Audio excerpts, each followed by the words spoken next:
Hello, I'm Carolina Pardo, and today I am going to introduce myself. My name is, as I said, Carolina Pardo, and I'm 21 years old. And my parents are Jacqueline Mora and Ramon Pardo. I have a best friend. His name is Jose Prasca, and I have a pet. Her name is Ari, and she is a fresh poodle. My favorite TV show is Grey's Anatomy. My favorite animals are the koala and dogs, obviously. My favorite food is Chinese food, and I don't really like to do sports because I think that that's not the strongest thing that I can make. And my favorite color is gray and black. Right now, I am studying in the Popular University of Cesar. I am in the ninth semester, and for this class, my teacher is Mario Eugenia Arevalo.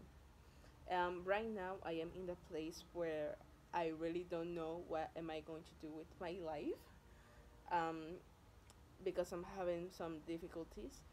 Uh, but the only thing that I know is that in the future, when I get graduated, or maybe before that, I am going to move out to Bogota because I don't feel safe here.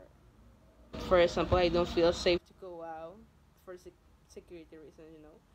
And I don't feel comfortable here for personal reasons. So I think that maybe the best solution for my problems is to go to a different place where I can start a new life, a new beginning for myself, for me, myself, and I. So yeah, so I decide when I get graduated to be gone.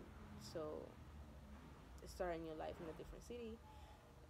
I don't really know if I am going to work as a teacher because for those problems I don't feel capable to work as a teacher because to be a teacher requires a lot of things. A lot of things that I think that I don't have right now. Even though that I am good in English and I know how to teach, but I don't feel capable to do that for some mental health. Um, but maybe I would like to work in something that is related with English because I know that that's the strongest thing that I can do. Like that's the only knowledge that I know. So maybe with that, with working with something, maybe it can be in any company. I can work and I can maintain myself and my family, and I can save some money to start in a new career that I really like, and I can work like for the rest of my life. Um, I think that the problem of teaching profession is that in nowadays there's no respect for the teacher, and that creates an impact in the classroom, in the learning experience, because there's no way that a classroom doesn't have a figure of authority, because we know that students don't really like to go to school, so they need someone or something in order for them to go to the school. And in this school, you need to, us as a teachers, we need to create a learning and teaching experience for them. And sometimes they need an authority, and this authority obviously is the teacher, but sometimes the teacher is not capable to create the image of respect in the classroom. So maybe that's the reason why there's a lot of faults in the education right now.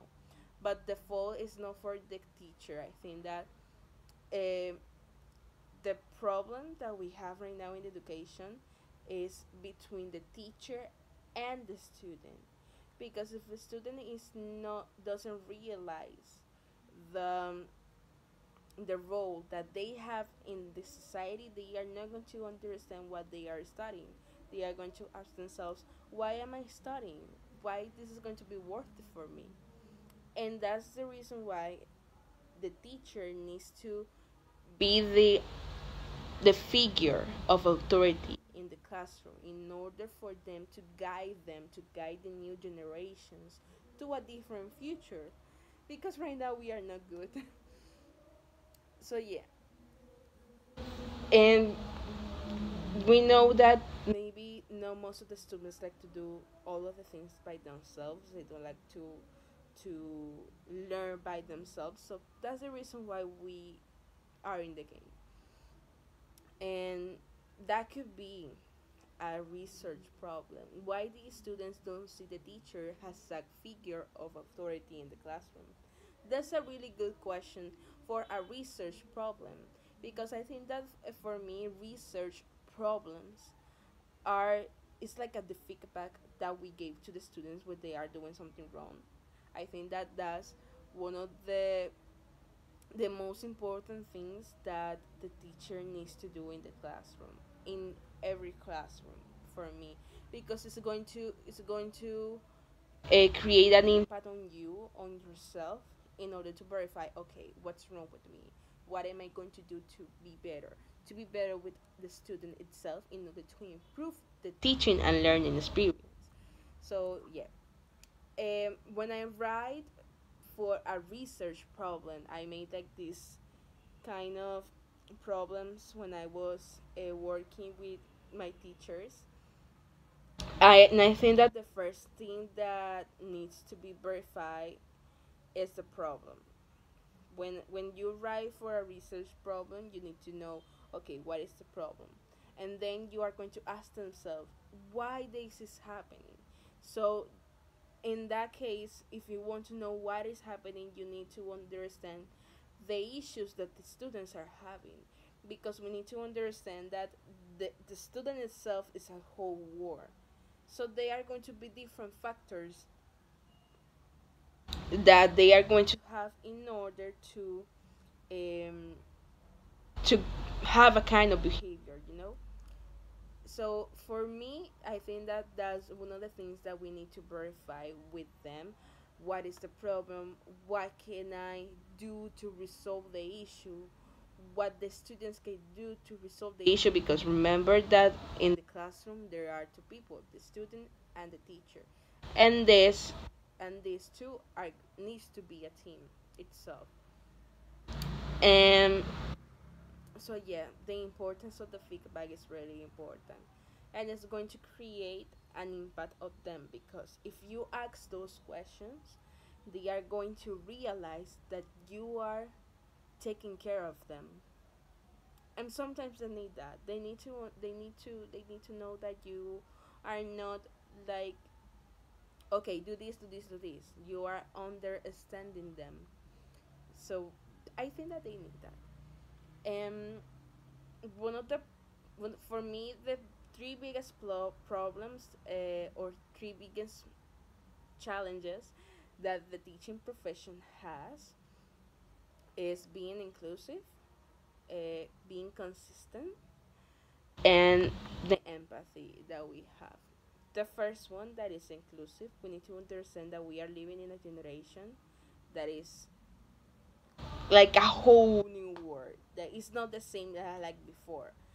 And we need to understand that we have people from all different kind of cultures, ideologies, and we need to respect that. And I think that in Colombia, we need to understand and be inclusive with them and understand their issues, because if we don't understand their issues, maybe those issues are the factors that we are not taking into account with the development of the student in the classroom. So yeah, the being consistency. I think that most teachers, in my experience, obviously, I think that they talk about certain things, but they don't put it in practice. Even outside of the classroom, they don't put it in practice. So for me, that's a factor that we need to take into account, because students are like kids. For example, when you are talking to a kid, when you are talking to a kid, that they are going to, like a sponge, they are going to take everything that you are going to make with them, and they are going to replicate that. So if you are being consistency with what are you saying to them, if you are maybe doing an advice, doing something that they need to do, you need to you need to make that in the classroom or maybe outside of the classroom. For example, you need to be inclusive in the classroom, but if you are not being inclusive in the society itself, you are not doing anything because you are part of the problem, you know? And the empathy, I think that um, for me, that I was working before as a customer service representative, I think that most of the people lost the empathy, and we need to teach our students about empathy. Maybe once in a week, once in a month. We need to we need to understand as our students that the empathy is everything, because we are going to take into account too many factors. And for example, as a teacher, I think that most of the teachers, not most of the teachers, but some teachers doesn't take into account that maybe students have more problems than you, more problems than me, more problems than anyone. And sometimes when we speak to them, we are really strong with that. So I think that for me, the teacher must be respectful, loyal, and kind with the student. And this is going to be the same with the student talking with the teacher. Needs to be loyal, needs to be kind, needs to be respectful. Because in the classroom are only two factors, the teacher and the student. And these ones needs to be working as a group. And I think that that's all. I think that that's pretty much everything that I can say about it. So I hope you like this video, and goodbye.